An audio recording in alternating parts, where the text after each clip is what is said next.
ओम श्री गुरुवे नमः।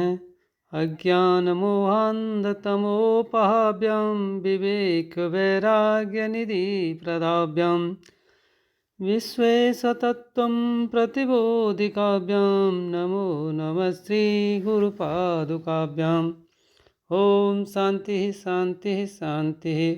श्वेताश्वतर उपनिषद, इसकी व्याख्या स्वामी अखंडानंद सरस्वती जी की है।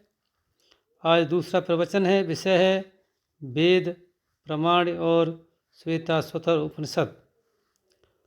मनुष्य जब बोलता है या कोई बात समझाता है तो पहले अपनी किसी भी इंद्र के द्वारा उस पदार्थ का अनुभव कर लेता है, तब बोलता है और समझाता है। प्रमाणांतरे उपलभ्य, दूसरे प्रमाणों से उपलब्धि करके मनुष्य बोलता है। कान से किसी की आवाज़ सुनेगा तो बोलेगा कि हमने कान से यह सुना है, वे ऐसी बात कह रहे थे। आँख से देखेगा तो बतावेगा कि वह लाल था कि काला था कि पीला था। जीभ से स्वाद लेगा तो कहेगा कि यह खट्टा है, मीठा है। तो यह क्या हुआ कि यह जितना पुरुष के प्रयत्न से जो कुछ बोला जाता है वह बाहर की इंद्रियों से या भीतर की इंद्रियों से अनुभव करके तब बोला जाता है।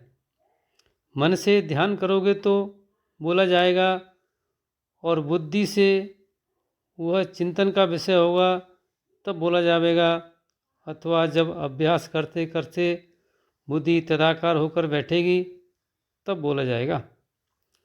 यदि बुद्धि में अभ्यास के द्वारा तदाकारता नहीं आई, बौद्ध ज्ञान नहीं हुआ, यदि मानस ध्यान नहीं हुआ, आँख से देखा नहीं गया, कान से सुना नहीं गया, जीभ से स्वाद लिया नहीं गया, तो पुरुष क्या बोलेगा?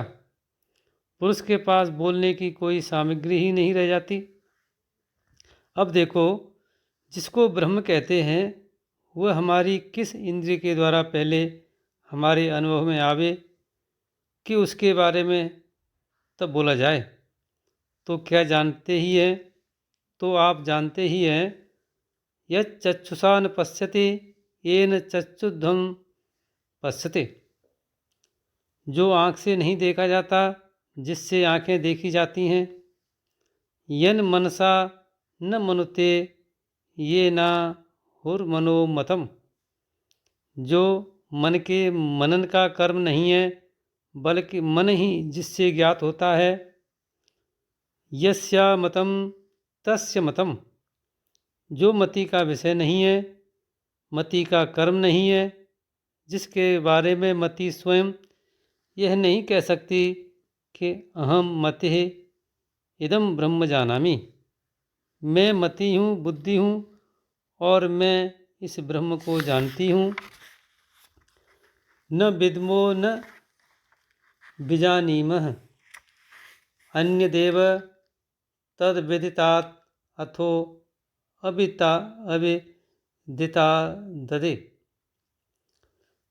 ये सभी केनोपनिषद से मंत्र थे।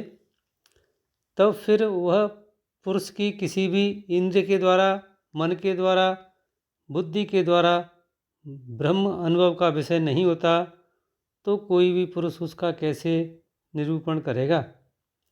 इसी से हम देखते हैं कि जिन लोगों ने वेद के प्रमाण को स्वीकार नहीं किया, उन लोगों ने तत्व के संबंध में जो निरूपण किया वह ब्रह्म का निरूपण नहीं हुआ। उन्होंने या तो चार भूतों का निरूपण किया, जैसे चारवाक ने, और जैनों ने, जिन्होंने वेदों का प्रमाण स्वीकार नहीं किया परंतु अपनी सिद्धि की दुहाई तो दी कि हमारे दूषण निवृत्त हो गए, हम बड़ी ऊंची अवस्था में हो गए और हमें ऊपर चले जा रहे हैं। उन्होंने भी ब्रह्म का निरूपण नहीं किया, परिच्छिन्न का ही निरूपण किया। जैसे चार भूत परिच्छिन्न हैं, वैसे ही अनेक जीव हैं, वैसे ही जगत की अनेक अवस्थाएं हैं। कर्मों के अनुसार जीव के जन्म हैं और बौद्धों ने जिन्होंने वेद का प्रमाण स्वीकार नहीं किया और कहा कि आत्मा का उच्छेद हो जाता है, तत्वतः शून्य ही है, उन्होंने भी ब्रह्म का निरूपण नहीं किया। अब कल पढ़ेंगे भगवान। ओम शांति है शांति है शांति है।